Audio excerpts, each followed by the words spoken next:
Vous suivez MBS TV Sénégal.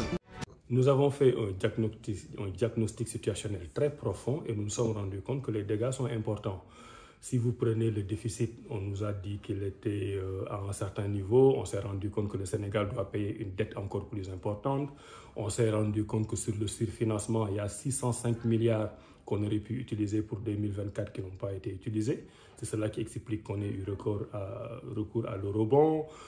Il y a beaucoup d'argent sur les exonérations fiscales indues qu'on n'aurait jamais dû donner. Il y a eu beaucoup de problèmes sur les offres spontanées qui ne sont pas comptabilisées dans la dette officielle. Bref, il y a eu énormément d'opérations financières comptables qui ont été faites hors la vue du FMI et hors la vue du Trésor public. C'est cela qui fait que quand nous sommes venus, nous savions qu'il y avait des dégâts, mais nous ne savions pas que les dégâts étaient aussi importants. Maintenant, ceci n'est pas une justification. C'est qu'en toute responsabilité, le président de la République et le Premier ministre ont décidé d'aller au fond des choses et de ne pas avoir des relations de partenariat avec le PMI qui seraient bâties sur du sable mouvant.